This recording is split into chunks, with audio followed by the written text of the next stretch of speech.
her, and he said, Let not this fair damsel fear to come to my lord, and to be honored in his presence, and drink wine, and be merry with us, and be made this day as one of the daughters of the Assyrians which serve in the house of Nebuchadnezzar.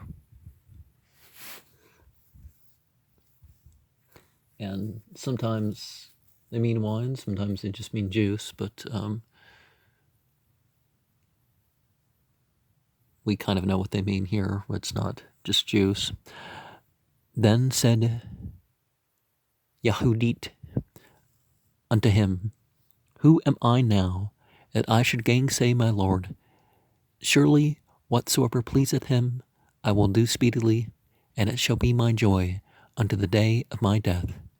So she arose and decked herself with her apparel and all her woman's attire, and her maid went and laid soft skins on the ground for her over against Holofernes, which she had received of Bagoa for her daily use, that she might sit and eat upon them. Now when Yehudit came in and sat down, Holofernes, his heart was ravished with her, and his mind was moved, and he desired greatly her company, for he waited a time to deceive her from the day that he had seen her. Then said Holofernes unto her, Drink now, and be merry with us. So Yehudit said, I will drink now, my lord, because my life is magnified in me this day, more than all the days since I was born. Then she took and ate and drank before him what her maid had prepared, and Holofernes took great delight in her, and drank much more wine than he had drunk at any time in one day since he was born. Now, when the evening was come, his servants made haste to depart, and Bagoa, Baga, shut his tent without, and dismissed the waiters from the presence of his lord. And they went to their beds, for they were all weary, because the feast had been long. And Yehudit was left alone in the tent, and Holofernes laying along upon his bed, for he was filled with wine. Now Yehudit had commanded her maid to stand without her bedchamber, and to wait for her coming forth, as she did daily. For she said she would go forth to her prayers, and she spoke to Baga according to the same purpose. So all went forth, and none were left in the bedchamber, neither little nor great. Then Yehudit, standing by his bed, said in her heart, God is a noun and verb, divinity of all power. Look at this present upon the works of mine hands, for the exaltation of Jerusalem. For now is the time to help thine inheritance, and to execute mine enterprises, to the destruction of the enemies which are risen against us.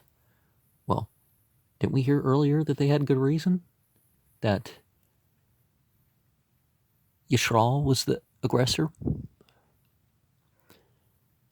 Then she came to the pillar of the bed, which was at Holofernes' head,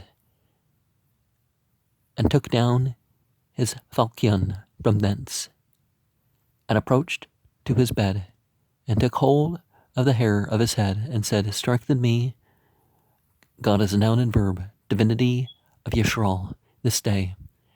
And she smote twice upon his neck with all her might, and she took away his head from him, and tumbled his body down from the bed, and pulled down the canopy from the pillars, and anon after she went forth, and gave Holofernes his head to her maid, and she put it in her bag of meat. So they twain went together according to their custom unto prayer. And when they passed the camp, they passed the valley, and went up the mountain of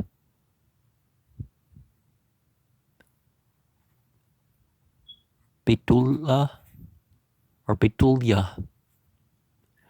and came to the gates thereof.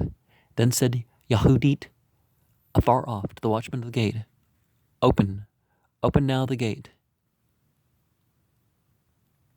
Divinity, even our God is with us, to show us his power yet in Jerusalem, and his forces against the enemy, as he hath done this day.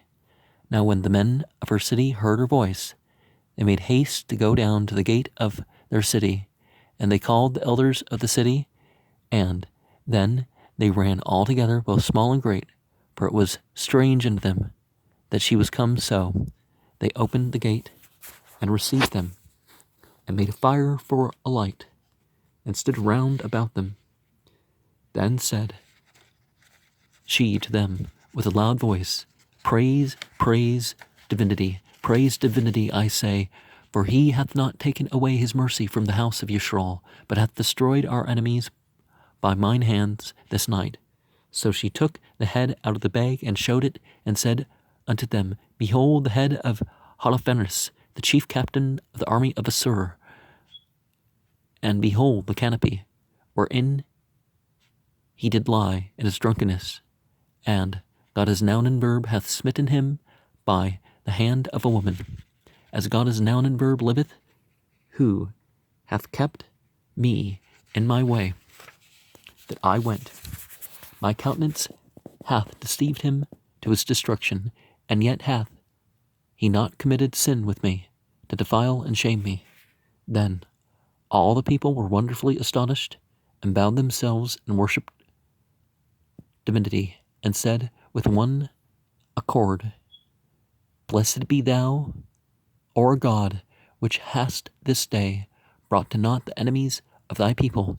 Then said Ozzy unto her, O daughter, blessed art thou of the Most High God above all the women upon the earth, and blessed be God as noun and verb, divinity, which hath created the heavens and the earth, which hath directed thee to the cutting off of the head of the chief of our enemies. For this thy confidence shall not depart from the heart of men, which remember the power of divinity forever. And divinity turn these things to thee for a perpetual praise, to visit thee in good things, because thou hast not spared thy life for the affliction of our nation, but hast revenged our ruin, walking a straight way before our God. And all the people said, So be it. So be it.